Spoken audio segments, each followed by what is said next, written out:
Hey everyone, Tony D with a hot take, Hollywood hot take. So the other day I looked at a trailer for the new Mel Gibson movie, action movie called Force of Nature. And the premise is it's a bank heist, or I guess it's a heist movie that takes place in a hurricane.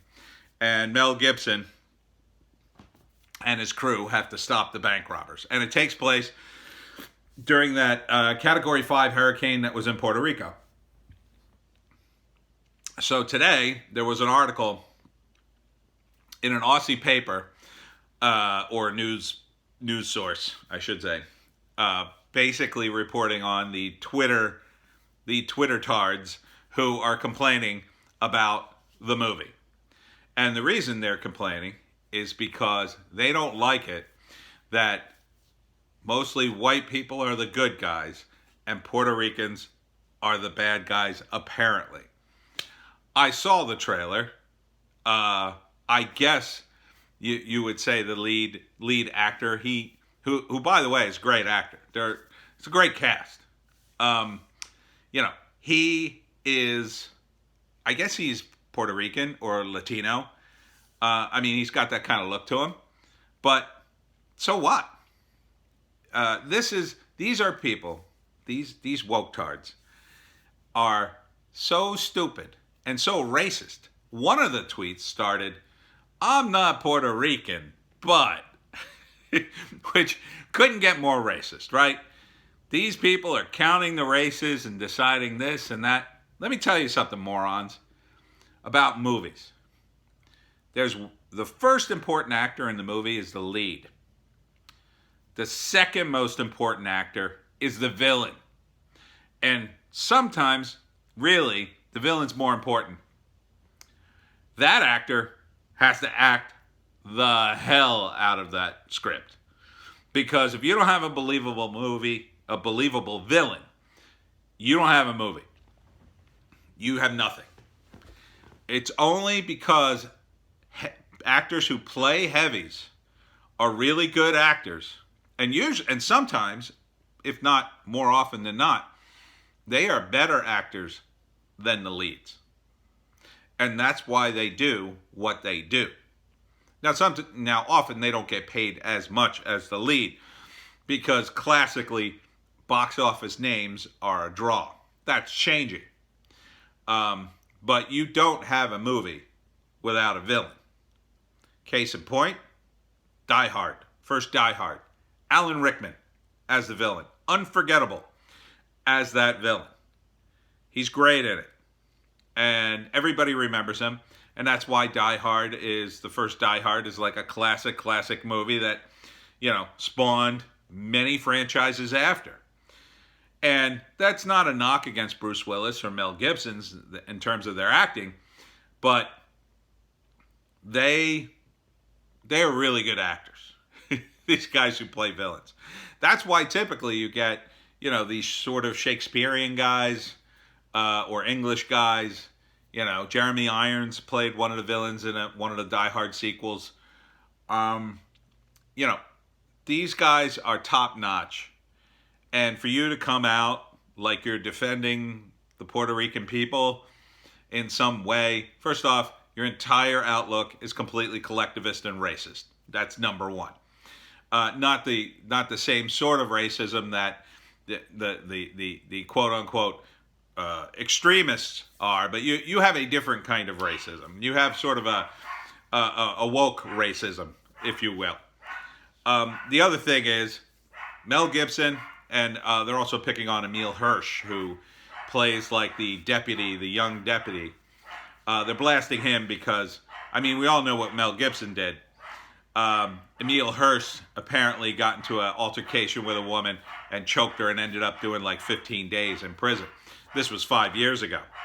So the question is, woke tards of the internet, do you want these people to crawl into a hole and die? I assume you do, by your hostility and your weird anger over a movie you're not being forced to see. They are actors and writers and people who make movies. Probably the reason Emile Hirsch is in this movie is probably because Mel Gibson is, being that big name, he could get work on a movie like that because they're not going to be so unforgiving of his record. Now, you may be without sin, idiots of Twitter. You may be these perfect people who never said a unkind word, or never went a little too far in an argument, or never lost their S like my dog for some reason. But I sincerely doubt it. And even if that's true, you have relatives and friends who you have been forced to forgive over the years for their transgressions, whatever it is. You probably have an older relative who probably said some racist things back in the day, and you've had to forgive them because you realize, well, they held some weird views, but, you can't, what are you going to do? Kick them out of your family? Is that what you do? The moment somebody says something a little too off color, you immediately say, oh, I can't be friends with you. You can't be in my family anymore. I have to ostracize you forever and ever. That is what these people do. Even though we're talking about a movie, it's not even in theaters. It's going to be a streaming and go right to Blu-ray. You don't have to watch it. I, for one, am going to watch it. And not because you morons chased me to it.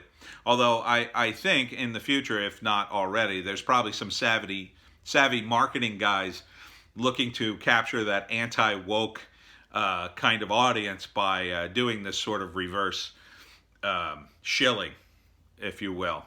So they'll get some shills like these morons to go on Twitter and complain about it, then get their shills in the entertainment media to write about it, and then the people who get angry about it then say, well, I'm definitely seeing that movie because Mel Gibson's in it, and that's not right. They should forgive the guy. That was years ago.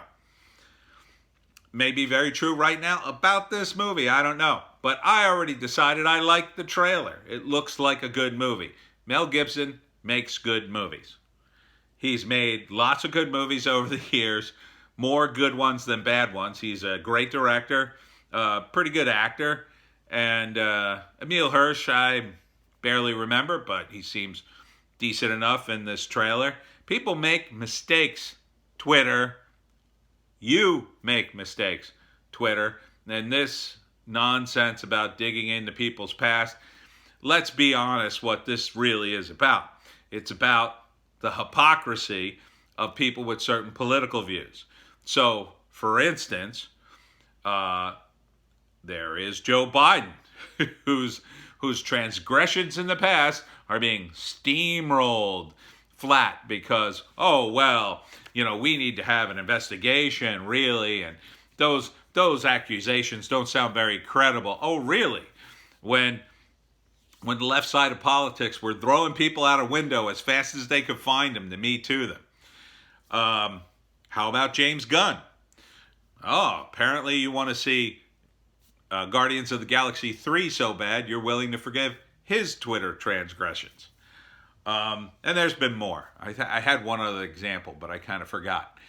You choose to forgive some people who, I guess, have right think, but people who still disagree with you, you say, to the wolves with them, to the lions, into the pit. So this has got to stop.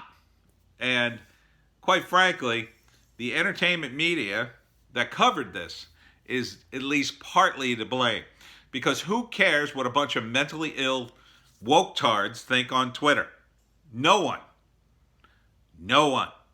Except when you're looking for an angle to put in your article to show your boss, oh, look at this angle. There's people are mad. People are mad.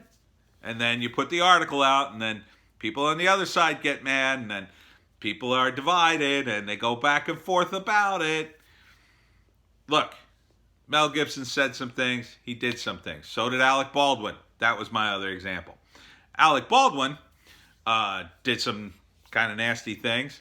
Now, maybe you don't put that in the same category, but I mean, it'd be easy to call him out if you wanted to, but you don't want to because he hates Trump and he does this anti-Trump thing on SNL. That makes him okay.